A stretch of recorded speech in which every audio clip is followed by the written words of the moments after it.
Пирог с говном. Вот символ жизни в мире Dark Souls. Вроде он и пай, то есть буквально съедобный пирог, но при этом с данг, то есть буквально с навозом. Настолько жизнь тут не сахар. Это обреченная вселенная, которая находится в застывшем состоянии проклятия, а насилие стало единственным порядком. Но благодаря разным мелким деталям, описаниям предметов, боссов и существ, мы можем хотя бы приблизительно воссоздать картину до того, как все вообще скатилось. Плюс есть книги и графические романы, их я тоже прочитал. Узнать, как жили в мире Dark Souls, оказалось намного сложнее, чем Warhammer. Немногие крупицы знаний окаймлены загадочностью. Вселенная намеренно прописана так, чтобы многие вещи мы додумывали сами, так что нередко будут встречаться фрагменты чисто из теорий, но я постарался отобрать только самые правдоподобные. Я, если что, сценарист Достит, говорю голосом Андрея Хайвера, а смонтировал видео Владислав Рязанов. Вы на канале FunPay, не только торговой площадки, но и блога про игры. И мы начинаем.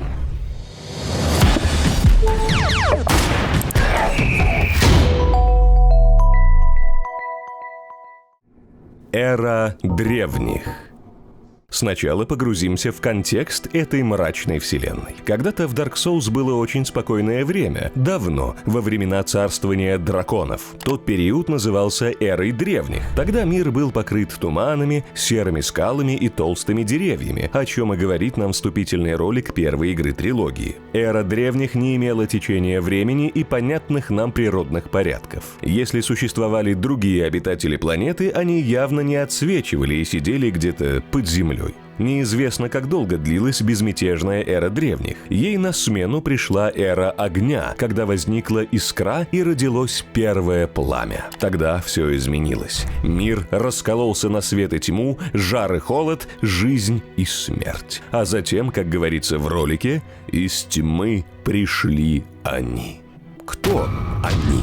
А черт их знает. Ну, возможно, что драконы эволюционировали и разделились на разные расы. Змей, змей-людей, гигантов и маленьких животных. Именно так и называют на японском тех, о ком пойдет речь дальше. Короче, пришли эти самые и отыскали в пламени великие души. Некий Нито получил душу смерти, ведьма – душу жизни, Гвин – душу света и солнца. А четвертый, он, был весьма загадочным существом. В разных переводах его называют по-разному. Хитрый карлик в официальной локализации, маленькое и скрытное существо у французов, скрытный пигмей в английской версии. Я остановлюсь на пигмее. Так вот, этот пигмей завладел темной душой и создал с ее помощью духов под названием «человечность», которых передал существам, поднявшимся из бездны.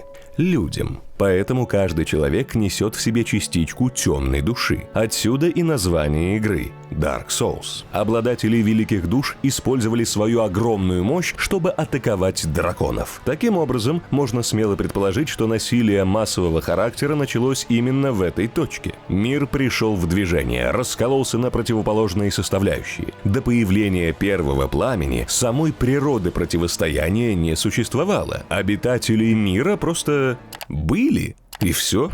Мечта дзен-буддиста. Владельцы великих душ стали богами, но помимо них появились и другие, боги помладше, с душами послабее. Гвин стал божественным паханом, местным Зевсом с громом и молниями, которыми убивал драконов. Нито наслал на крылатых созданий мор. Ведьма и ее подчиненные ведьмочки создавали огненные штормы, а пигмей исчез, и никто не знает, какая у него судьба. Возможно, что его казнили за то, что он принес секрет пламени первым людям. В таком случае, кто он, если не Прометей? По другой версии, пигмей просто слег в землю от старости. Что вполне вероятно, ведь люди смертные, а карлик создал их по своему подобию. Про еще один вариант, куда делся пигмей, расскажу попозже. Я жду. Несмотря на могущество, боги во главе с Гвином не смогли с наскоку загеноцидить всех драконов. Расы увязли в затяжной войне, которую переломил один подлый поступок слепого дракона-альбиноса Сита. Дело в том, что крылатые гиганты мира Dark Souls покрыты чешуей бессмертия. Она не только давала им вечную жизнь, но и делала их трудноубиваемыми насильственным методом. Сит родился полностью голым и, скорее всего, подвергался гонениям со стороны сородичей. Ненавидел он боялся их так же сильно, как и свою нелегкую жизнь. Альбинос слил Гвину инфу о слабых местах драконов, после чего война быстро закончилась. И вот Сид ревет на груди трупов других драконов. В каком-то смысле этот рев ненависти ознаменовал начало эры огня. Обитатели мира Dark Souls. Эра огня – это эра богов. После опустошительной войны мир пребывал в руинах, и на их месте возникла новая цивилизация. Боги, то есть владельцы великих душ, построили королевство Лордран, где правил Царь во дворца! Его Величество Гвин, повелитель пламени. Земля богов, как еще называют это государство, была населена понятно кем. Физиологически бог выше любого человека, и кажется, будто убить его невозможно. Однако мы, кто проходил игру, знаем, что это не так. Великаны, в русской локализации гиганты, еще больше богов. А что мы о них знаем? У могучих существ было свое собственное государство. Они явно путешествовали, работали вместе с людьми и богами, служили стражами врат в Лордране и других местах. Продавали лучшее оружие в мире, ведь у гигантов самые мастерские кузнецы. Ведьмы не являются ни людьми, ни богами. Они, как и положено ведьмам, активно пользуются магией, в основном огнем. Благодаря им существует пиромантия, а из-за их опрометчивых действий в мире открылся разлом, через который повалили демоны. Об этом дальше будет чуть подробнее. Демоны более стойкие и опасные, чем любой человек и даже большинство гигантов. Драконов в мире почти не осталось, кроме нескольких обезумевших и искаженных. Гирмы похожи на дворфов. Они коренастые, низкие ростом и носят тяжелые доспехи. Большинство гирмов ненавидят людей за то, что те когда-то изгнали их из подземного королевства. Теперь это кочевой народ торговцев, который выживает как может. Существа, называемые изначальными змеями, скорее всего, такие же древние, как и драконы, если не старше. Общались мы только с двумя – Фрамптом и Каасом. Неизвестно, сколько их на самом деле, но в одной из концовок видно больше двух. Возможно, что именно манипуляции коварных изначальных змеев привели к началу эры огня и большой войне. Быть может, все в мире является их большой игрой. Так, к примеру, Фрампт манипулирует игроком, чтобы тот помог спасти пламя, а Каас, наоборот, погасить его. Это свидетельствует о том, что согласия среди изначальных змеев нет. Ну и, наконец, люди. Это самая многочисленная раса во вселенной Dark Souls. Они расселились по всему миру и основали множество королевств. Как и пигмей, люди хилые и слабые по меркам остальных обитателей планеты. Первый человек не присоединился к правлению над миром с остальными великими лордами. Его не интересовали величественные планы Гвина. Кажется, что пигмея волновала только судьба его детей и себя самого. Однажды он заметил, что люди быстро угасают и умирают, в отличие от богов. Тогда пигмей с помощью великой души клеймил своих созданий темным знаком, который наделил каждого человека способностью перерождаться в нежить после смерти, теряя при этом человечность. Вернув ее в тело, процесс обращался вспять, и человек снова становился живым. Постоянный цикл смерти, перерождения и впитывания человечности стал основой существования человеческой расы. Но эта система не была идеальной. Даже пигмей не предусмотрел, к чему это приведет. Эра огня. Итак, на момент расцвета эры огня у нас есть королевство Лордран, где живут боги и все остальное. Царство людей, дворфов, гигантов, а также ковины ведьм. Бог в Dark Souls полностью отдельное биологическое существо, а не просто большой человек. Жили подданные Гвина за стеной, стараясь огораживаться от человечества и даже опасаясь его. Как мы уже знаем, эра огня началась с появления противоположностей, чего раньше в мире не было. Особенно нас интересует свет и тьма. Когда боги ходили под светом и существовали благодаря первородному пламени, люди, наоборот, являлись существами тьмы. Тьма в Dark Souls — это не зло, а просто противоположность свету. Неудивительно, что боги побаивались людей и растущей популяции этих существ, носящих в себе частичку противной им природы.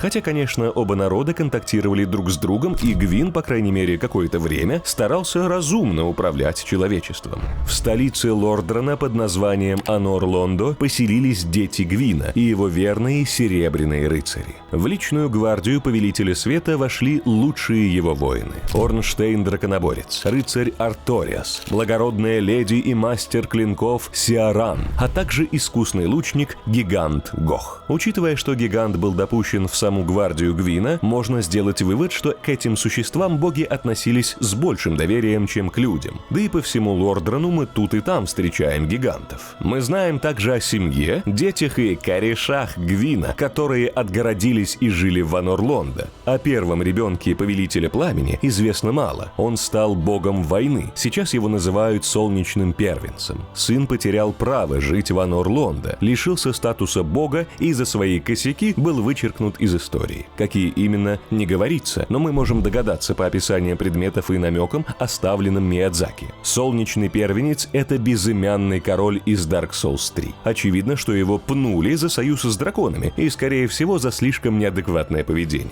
Ведь там, где появлялся первенец, начинались междоусобицы. Возможно, ему и было поручено найти избранного мертвеца, но он не справился. Затем родилась дочь Гвина, Гвиневер, принцесса света, красавица с пышными формами, папина любимица и сын Гвиндолин, темное солнце, женоподобное существо, мутант со змеиными ногами и мастерством иллюзий. Также у Гвина был дядя по имени Лой. Свою великую душу Гвин расколол на 3 части. Одну он отдал Нагому Ситу, тому самому дракону-альбиносу, за его вклад в уничтожение своих собратьев. Сит стал герцогом и построил громадную библиотеку, где изучал магию и путь к созданию чешуи бессмертия. Его эксперименты вертелись вокруг первозданного кристалла, который однажды был украден у драконов. Благодаря этому артефакту дракон не умирал, но он желал перестать от него зависеть. Вторую часть души Гвин отдал 4 королям, группе человеческих лордов, верных Повелителю Света. Эти правители основали город Новый Лондо, место, куда Гвин надеялся переселять всех людей, пришедших в Лордран, чтобы они находились подальше от божественного Анор-Лондо. Но DLC The Ringed City к Dark Souls 3 раскрывает нам новые подробности о первых людях. Дополнение ясно дало понять, что бездна и темные души обладали безграничным потенциалом, тогда как сила огня и Повелителя Пламени сильнее уже не стали бы, а вот ослабеть могли запросто. Во время своей первой попытки попытаться контролировать распространение тьмы, Гвин подарил пигмеям город за стеной на краю мира. DLC раскрывает, что пигмей был не один, а существовала целая раса этих существ. Даже больше, в армии богов против драконов воевали люди, так называемые кольцевыми рыцарями. Гвин клеймил их знаком огня, заблокировав силу их темной души, а затем вычеркнул из истории, как и пигмеев, со всем городом за стеной вместе. Повелитель Пламени не хотел, чтобы у людей были хоть какие-то знания о великих подвигах предков. Когда людей стало слишком много, Гвина это обеспокоило. Бог наложил знак огня на каждого человека. Он перекрыл знак тьмы и лишил потомков пигмеев их способности к перерождению. Знак огня передавался каждому ребенку от родителей, и казалось, что Гвин победил тьму, пока не случилось ужасное. Однажды первородное пламя начало угасать, и знак огня ослабел вместе с ним. В поисках решения проблемы Гвин и Ллойд поняли, что огонь можно поддерживать с помощью человечности. Ими был основан Ковенант Белого Пути, религиозная организация, которая вербует адептов для проведения обряда возжигания, принесения в жертву своей человечности ради оживления пламени. Так как людей было невероятно много, Гвин решил, что эпоха огня будет бесконечной, но он снова ошибался. План не сработал. Какое-то время люди жили, впитывали пропаганду, поклонялись богам и поддерживали костры, но пламя продолжало гаснуть, и знак огня уже был не в силах сдерживать тьму в людях. Таким образом, они вернули свою способность к перерождению, но проявился во всей красе побочный эффект знака тьмы. Большинство людей стали превращаться в существ без рассудка, полых. Точную причину, по которой это происходит, мы не знаем. Знак тьмы подпитывается темной душой человека, и, видимо, в какой-то момент она иссякает. Лишившись силы души, нежить постепенно сходит с ума и окончательно теряет возможность обратить процесс вспять, поскольку силы, которая делала их людьми, больше не существует. Воля, эмоции, стремление к жизни – этого больше нет в полом. Только бесконечный голод и желание пожирать души.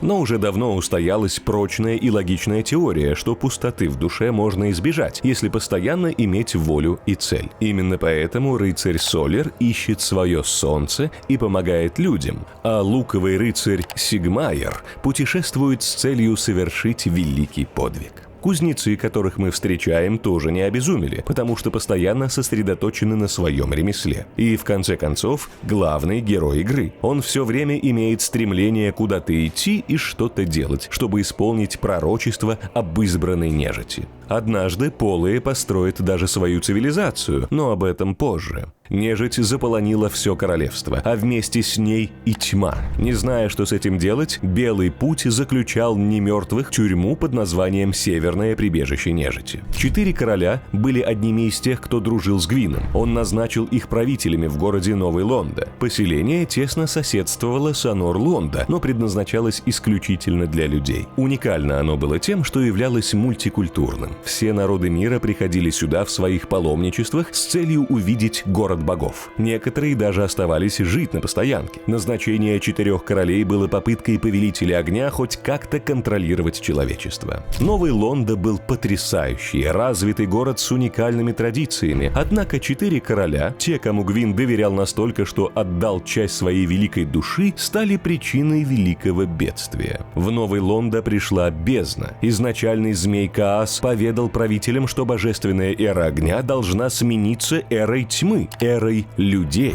Таков естественный ход вещей. Каас предложил 4 королям прекратить сливать человечность в костры, а вместо этого, наоборот, похищать ее везде, где она есть. Таким методом пламя должно было ослабнуть и приблизить человеческое владычество. Правители Нового Лондо создали ковенант темных духов, состоящий из опытных воинов и рыцарей, чтобы те занимались сбором человечности. Когда Гвин ушел, чтобы принести себя в жертву, оставшиеся боги столкнулись с бедой Нового Лондо и в отчаянии решили затопить его вместе со всеми жителями.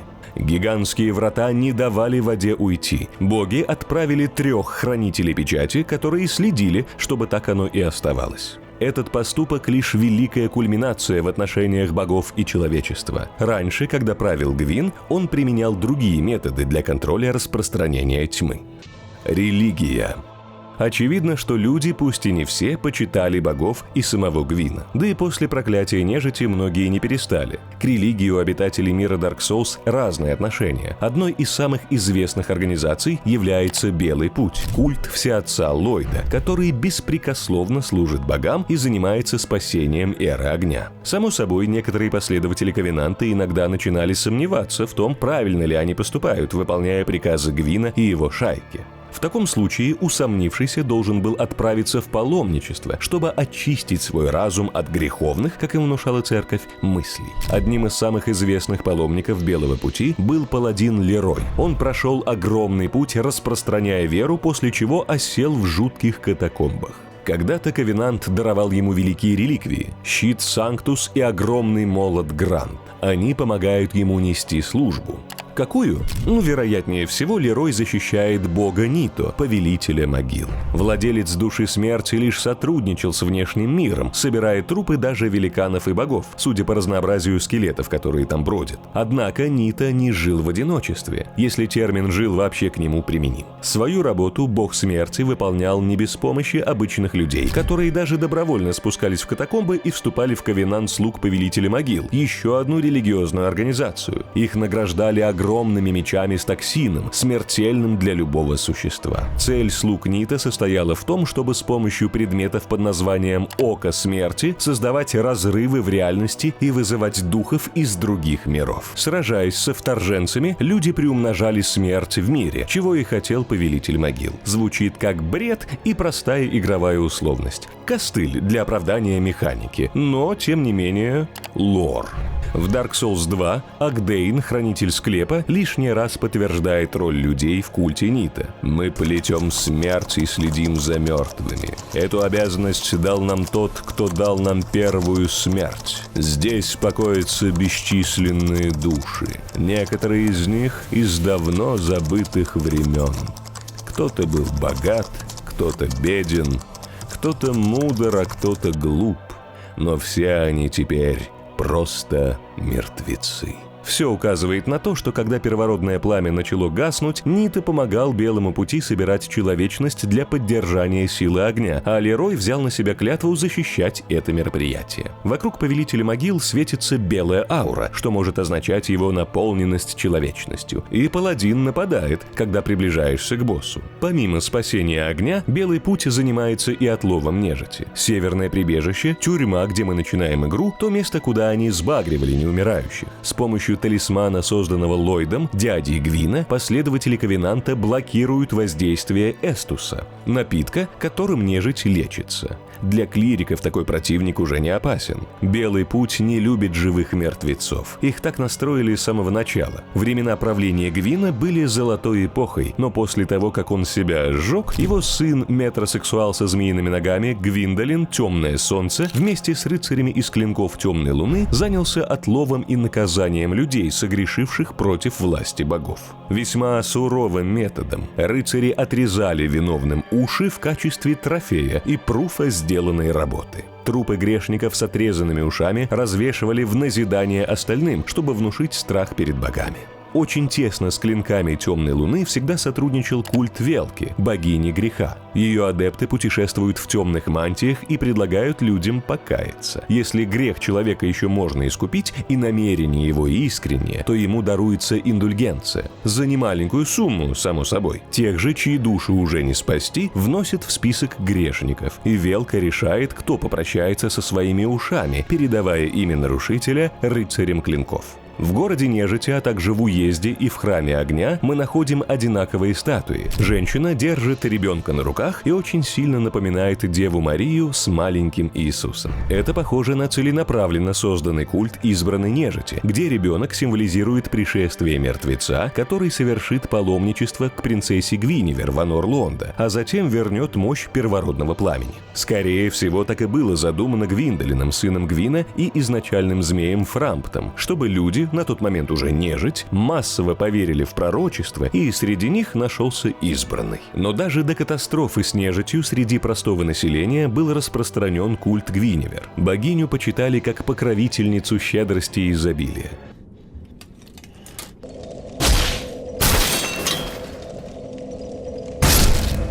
Вполне вероятно, что она была популярна среди фермеров. Известно также, что рыцарь Лотрек из Карима был влюблен в богиню Фину. Видимо, такая же приятная женщина, как Гвиневер, если вы понимаете, о чем я. Все лекари, а также вечно молодые и пьяные, поклонялись Маклойфу, богу медицины и спиртяги. Местный Дионис с двойными обязанностями. Ну а что, нормально, прибухнул, подлечился и так по кругу. О боге по имени Флан известно мало, кроме того, что он женился на Гвиневер и ушел из Анор-Лонда вместе с остальными корешами Гвина, когда тот сгорел в горниле первородного пламени. Уникальный ковенант воинов Солнца знаком всем. Хотя бы благодаря рыцарю Солеру. Даже если вы не играли в Dark Souls, то наверняка его знаете. Вероятно, что эти люди поклоняются потерянному богу, солнечному первенцу Гвина. За союз с драконами его изгнали из Анор-Лонда и стерли из истории. Я уже говорил, мы с ним деремся в 3-й части. Это босс — безымянный король, верхом на драконе как раз. Но это не точно. Кстати, о драконах. Им люди тоже поклоняются. Ковенант Путь Дракона мечтает о возрождении величественных созданий с крыльями. Для них нет артефактов ценнее, чем драконья чешуя, из которой они делают оружие. Поэтому посланники драконов, так они себя называют, прочесывают весь мир в ее поисках. Эти воины открыли высшую форму жизни, научившись специальному ритуалу, который превращает их в дракона.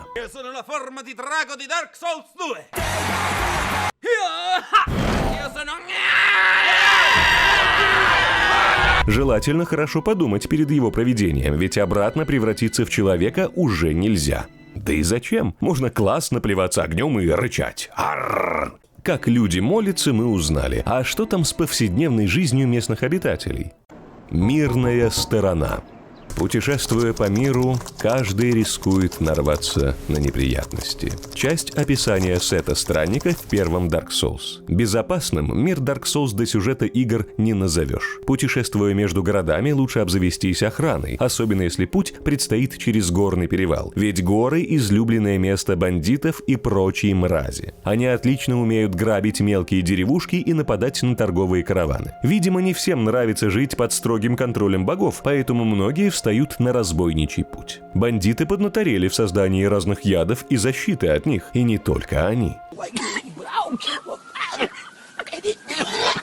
Впрочем, о разного рода зельях и травах в игре очень много информации. Медицина и алхимия в Dark Souls разнообразны. Если в лечении не помогают молитвы Маклойфу, на помощь придут другие средства. Например, особый гриб Элизабет употребляется в сушеном виде и вызывает эйфорию у пациента. Немного посмотришь мультики на стене, зато быстро залечишь раны. Его так называли в честь святой Элизабет, которая всю жизнь посвятила изучению зелий и других лекарств. Легенды о добродетели дамы распространялись по всему миру. Фиолетовые заросли мха лечат отравление, красные останавливают кровотечение. У воды в больших количествах растут зеленые цветки. Невероятно горькие, зато позволяют снять усталость и почувствовать бодрость. Никто не знает, откуда берется алая вода и гладкие шелковистые камушки, но они лечат, и ладно на этом. Гигантское дерево, древний ларис, обладает антимагическими свойствами. Люди это знают, так что делают щиты из него. От паразитов помогут кисло-горькие каштаны, которые называют лекарствами от яиц.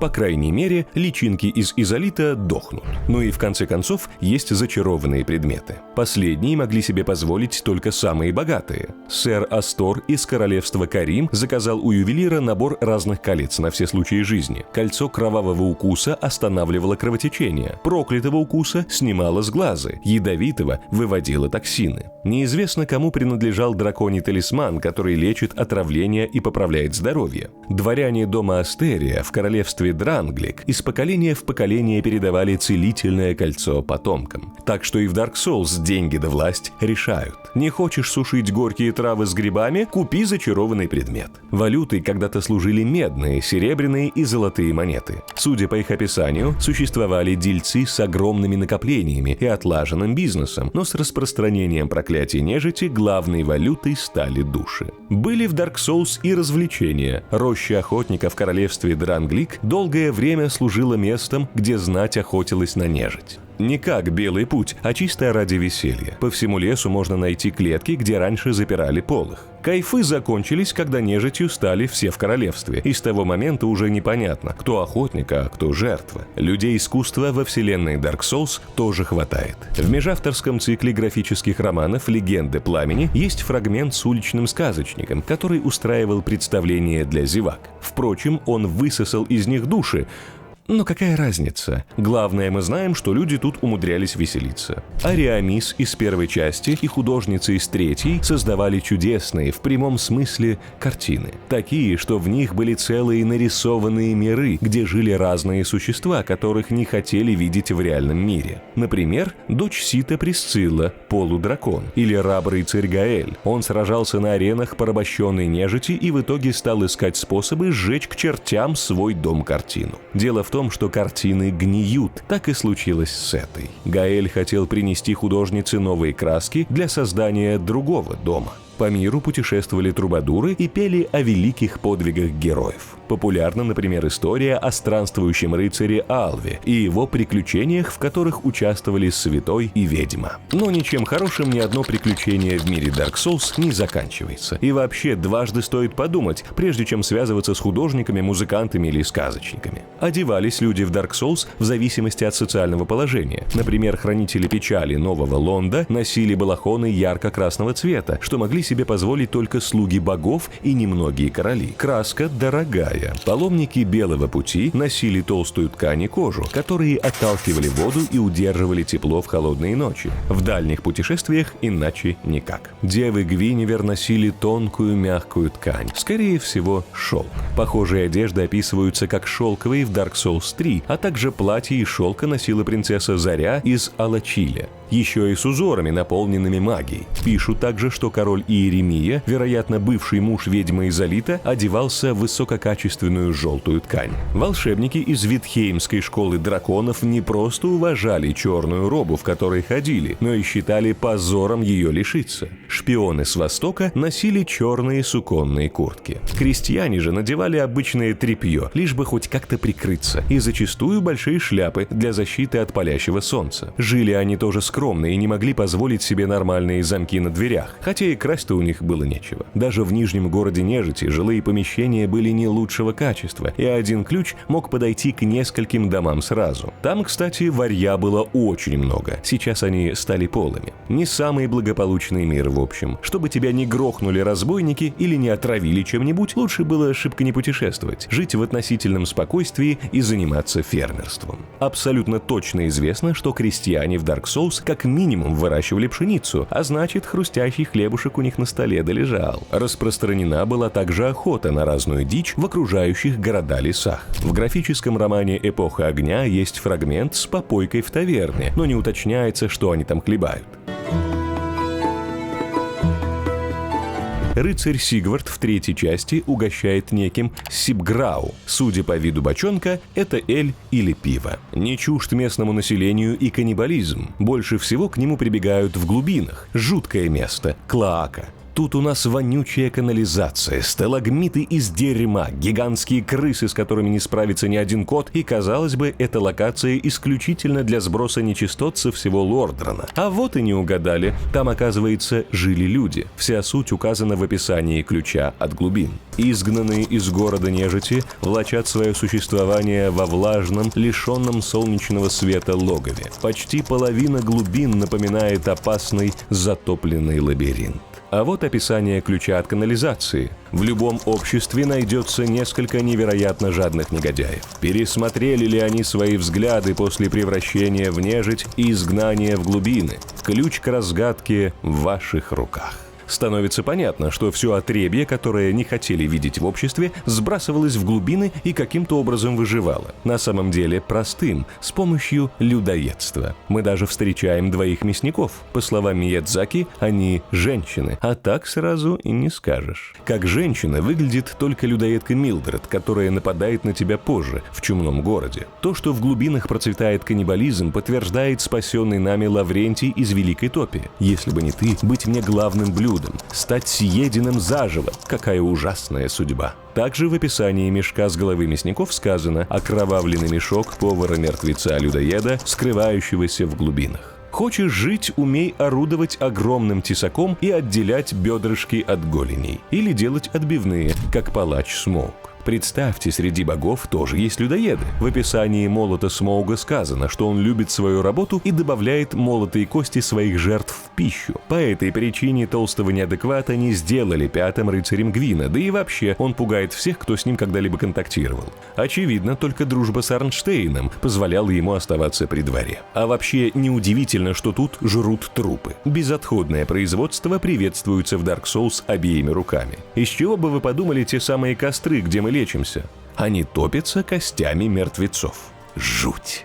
Возвращаясь к глубинам, если по какой-то причине вам кажется, что условия проживания в Клоаке недостаточно суровые, ваше мнение изменит разверстый дракон, который там обитает. Он появился раньше человечества и пережил войну с богами. Оказавшись в одиночестве, змей зашкерился в чумном городе и оттуда, видно, как-то попадал в канализацию, через слив, если вспомнить ролик с его появлением. Дракон так долго питался всякой дрянью и жил в токсичной атмосфере, что превратился в отвратительную тварь, изрыгающую кислоту. Но можем ли мы его винить? В графическом романе «Эпоха огня» есть фрагмент, где медиумы Нагого Сита путешествуют в архивы через Клоаку, когда похищают людей для опытов альбиноса. Также медиум встречается на балконе над разверстым драконом. Вероятно, что они действительно облюбовали канализацию. Если мага не убить до боя с боссом, он даже усиливает дракона. Какая-то заинтересованность в том, чтобы он там жил и убивал пришельцев, у слуг Сита есть. Несмотря на то, что змей обезумел и начал воровать население, поначалу его огромное хранилище знаний было центром науки и магии в Лордроне. Вы только посмотрите на эту Александрийскую библиотеку. Без чешуи Сит мог лишь искусственно поддерживать свою жизнь благодаря изначальному кристаллу, который украл когда-то у собратьев. Казалось бы, чего ему еще надо, если он так уже живет вечно? Но дракона тяготило то, что нужно было постоянно находиться рядом с кристаллом. Да и голым, наверное, быть не хотел. Стыдно и прохладно. К тому же Сит опасался, что сила артефакта когда-нибудь угаснет. Выше всех среди последователей Сита стояли медиумы во главе с лидером по имени Лист. Он выполнял приказы дракона и был верен только ему. Скорее, Лист ослушался бы Гвина, чем Сита, что очень четко показано в «Эпохе огня», когда он быканул даже на серебряных рыцарей. 6 глаз на шлемах медиумов не просто стиль, а настоящий орган зрения для Сита. Слепой дракон мог смотреть на мир с помощью своих слуг. Обычных людей в архивах тоже хватало. В игре мы видим, чем они стали в итоге. Жаль, конечно, этих добряков. Могли бы и дальше книжки сортировать, которые дракон надиктовывал, как Стивен Хокинг, с завидной скоростью даже для Дарьи Донцовой. Неудивительно, что деревьев вокруг архивов почти не растет. Все пустили на литературу. В нижних камерах содержались девушки. Они превратились в мерзких медуз. Такая вот грустная история. В архивах когда-то хранились прекрасные книги и письма. Когда Сит обезумел, она стала тюрьмой. Люди-змеи, которые охраняют тюрьму, не осознают ценность того, что стерегут. В подвале башни корчатся ошибки ужасных экспериментов, которые там проводились. Описание ключа от темницы в архивах. Хотя в игре нам и не дадут попасть в архивы через Клоаку, зато через них вам откроется путь в чумной город. Это место еще хуже, чем глубины. Жители канализации даже возвели огромную тяжелую дверь, чтобы не пускать уродов из токсичной локации и защититься от чумы. Трудно представить, что упыри из того места когда-то были людьми, но тем не менее они там жили, с гигантами на пару, которые превратились в огромные раздутые туши и носят с собой токсичные навозные пироги в карманах. Ядовитое там почти все. Но что же вызвало эпидемию? Скорее всего, зараза пришла от демонов Изолита. Изолит. Ведьма обладала одной из 4 великих душ. Она родила 7 дочерей, которых прозвала дочерьми хаоса, поскольку душа жизни была связана с пламенем. Какое-то время ведьмочки спокойно жили в великом подземном городе под названием Изолит, но угасание первородного пламени заставило их суетиться. Ведьма Изолита в итоге решила просто взять и создать новое пламя взамен старому. Но эксперимент оказался настолько неудачным, что получился нежеланный огонь, а абсолютно новая для этого мира стихия – хаос. Создательница не справилась со своим же творением. Ее душа подверглась искажению, вследствие чего ведьма и 2 ее дочери превратились в ужасное ложе хаоса. Изолит сгорел, а из-под земли поперли демоны. Гвин послал своей армии серебряных рыцарей, чтобы подавить угрозу, но ничего у них не вышло. Из-за долгих сражений в пламени они стали черными рыцарями. Так и тянет пошутить: Изолит меняет рыцарей. Да, и как же? Раньше я был серебряным. Из сгоревшего города смогла сбежать только одна дочь ведьмы – Квилана. Она прижилась среди людей и нежити, обучая тех использовать огненные заклинания. За это ей дали прозвище «Матерь пиромантии». Квилана набрала множество учеников, пока путешествовала по Лордрону. Когда мы встречаем женщину недалеко у входа в подземелье Изолита, она просит избавить от страданий ее мать и сестер. Как выяснится, ее сестры срослись с телами демонов-пауков, и одну из них, безумную Квилек, мы побеждаем в самом начале локации. На самом деле Квилек собирала человечность для своей сестры Квилан по прозвищу Прекрасная Госпожа, чтобы поддерживать ее жизнь. Последняя не выглядит агрессивной. Ее охраняет некий Энги с кучей зараженных лиц с насекомыми-демонами на голове. Таких существ мы встречаем много. Это бывшие люди, а ныне слуги хаоса. Энги был пиромантом, пока его не изгнали. Позже он заболел неизвестной болезнью, которая поражала всех последователей ведьмы Изолита и ее дочерей. Сестра Квилан была единственной, кто жалилась над бедолагами и впитала болезнь в себя, вопреки протестам Квилек, после чего навсегда ослепла и тяжело заболела. Поэтому ей и нужна человечность, которой она питается и продолжает свое существование. Известно, что Энги создал такие виды пиромантии, как ядовитый туман. Есть теория, что эпидемия в Чумном городе началась именно из-за него. Вот такая в Изолите была атмосфера. Демоны, ужасные болезни и вечная агония. Между ним и Чумным городом простирается Великая Топь, где раньше обитало множество искусных пиромантов, а теперь лишь зловоние и страшные насекомые. Пироманты жили обособленно, почти как отшельники. Они часто украшали себя вороньими перьями, так как верили, что эти птицы – посланники огня. За пределами Лордрана жизнь также не заканчивалась. Известные королевства людей. В уезде нежити мы встречаем бальдерских рыцарей. Если внимательно прочитать описание разных предметов, например, кольца стальной защиты, получаем информацию, что в Лордран они прибыли вместе с рыцарем-королем Рэндаллом. Довольно важное событие. Оно говорит, что не все боялись богов. Рэндалл настолько не считался с Гвином и его шайкой, что даже чеканил собственные монеты по божественному образцу, где вместо условного Ллойда было его лицо. С угасанием первородного пламени Бальдер пришел в упадок из-за нашествия немертвых. Король услышал легенду про избранную нежить, которая совершит паломничество в Анор-Лонда, собрал остатки бальдерских рыцарей и отправился в Лордран. В попытке добраться до столицы богов Рэндалл потерпел неудачу. Даже если он и смог пройти крепость Сена, место, наполненное кучей ловушек, он не сумел победить железного голема, охраняющего путь в Анор-Лонда. Диалог с удрученным торговцем дает представление, что король умер не сразу, а пытался пройти крепость целый век. Люди с Востока – это ниндзя и самураи. Они умеют убивать скрытно, в чем им помогают искусные кольца, например, из темного дерева, якобы. На самом деле у них настолько мастерские ювелиры, что делают металлические кольца неотличимыми от деревянных. Изделия каким-то образом снижают износ оружия и даруют своим шиноби возможность бесшумно перемещаться. Искусные катаны восточников не имеют себе равных в скорости удара. Особенно распространена техника иайдо – удар из ножен. Древняя Зена – загадочная страна. Почему она древняя, непонятно. Тамошние люди сильно повернуты на символизме. Любят они надеть шлем с рогами, символизируя мудрость. Рога символизируют мудрость? Не подумал бы. Свою славу нужно подчеркнуть множеством медалей на груди, золотые браслеты означают, что ты победитель по жизни, а серебряные кольца идентифицируют тебя как исследователя. Только вряд ли кому-то, кроме жителей Зены, все это понятно. Понятно. Карим славился многими вещами. Там явно много хороших ювелиров, ведь кольца-укусы, упоминаемые выше, все оттуда. Искусно сделанное кольцо со слезным камнем тоже сделали там. Оно чувствует, когда смерть владельца близка, и улучшает его боевые рефлексы. Кримчане... Каримцы, как бы их обозвать-то? В общем, они не носят щитов. Вместо этого их рыцари практикуют бой с парирующим кинжалом в левой руке, предпочитая обманывать противника, а не стоять в защите. Меткие арбалеты – еще одна гордость местных. Имея небольшой размер и вес, он обладает весьма дальнобойными атаками. Скользкий Лотрек из Карима – идеальный пример хитрого и изворотливого бойца, достойного своей родины.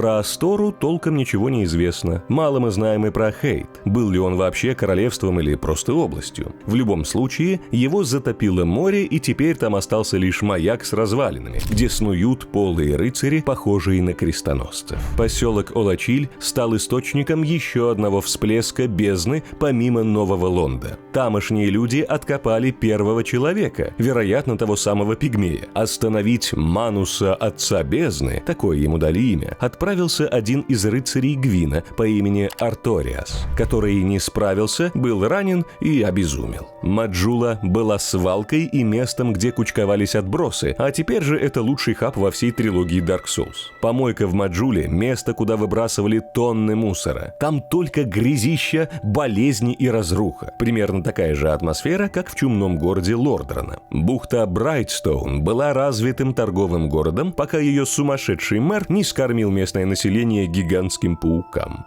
Мира известна как место, где добывали святую воду. Слуги принцессы Гвиневер часто паломничали в это место. Ну и Дранглик, в конце концов. Это было могучее королевство, где король Вендрик пытался покончить с проклятием нежити. Был обманут своей же женой, из-за которой ввязался в войну с гигантами. Но это уже совсем другая история. Мирная жизнь в Dark Souls закончилась, когда люди начали поклоняться бездне, у Сита поехала крыша, а ведьма создала губительный хаос.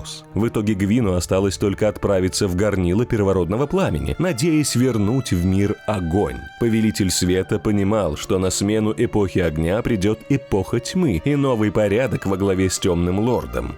Человеком. Не желая принять неизбежное, Гвин воссоединился с огнем и пожертвовал собой. До этого бог поручил своим детям и Фрампту привести людей к его примеру, чтобы те связывали пламя из поколения в поколение. Гвин провел ритуал связывания с огнем в горниле первородного пламени. Он сгорел и вместо повелителя света стал пустой оболочкой, охраняющей сердцевину печи, первым в истории повелителем пепла. Пламя вновь разгорелось и расплавило все вокруг, включая черных рыцарей, сопровождавших Гвина. Черные — это бывшие серебряные, которые закалились в огне, сражаясь с демонами Изолита. Фрампт и Гвиндолин придумали пророчество об избранной нежити. Игрок в этой роли проходит все испытания и добирается до горнила первородного пламени. Там он побеждает пепельного Гвина и снова зажигает пламя, продлевая эру огня. Есть вариант послушать Кааса и не чиркать спичкой под костром, тогда настанет эра тьмы, а игрок будет первым темным лордом. Но эта концовка не канон, так как в третьей части мы знаем, что пламя кто-то зажег.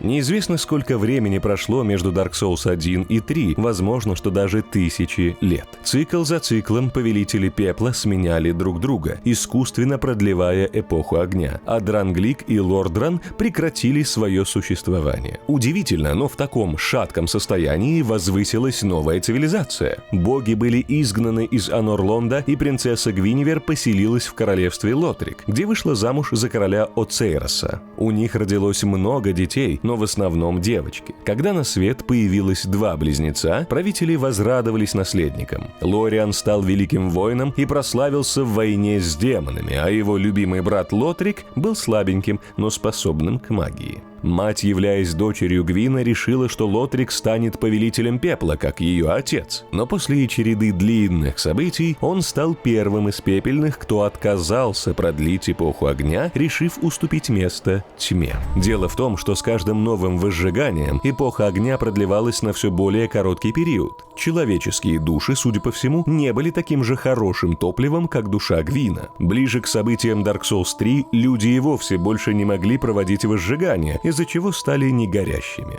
Правители решили собрать 5 повелителей пепла, чтобы хоть они попытались возродить пламя, но Лотрик засомневался в эффективности такого плана, фактически приговорив эпоху огня. Много людей пытались возжечь пламя, но они стали всего лишь трупами. Даже если игрок выберет в конце Dark Souls 3 концовку со спасением огня, он не воспылает как положено, а будет лишь немного тлеть у обычного маленького костра. Так что эпоха тьмы неизбежна, а с ней может быть и новый виток мирной, на этот раз более человечной жизни. С вами была редакция Фанпэй. Пишите в комментариях о мирной стороне, какой другой вселенной вам интересно было бы послушать. Ставьте лайки в видео, подписывайтесь на канал и включайте уведомления. Спасибо вам за просмотр и до встречи в следующем видео.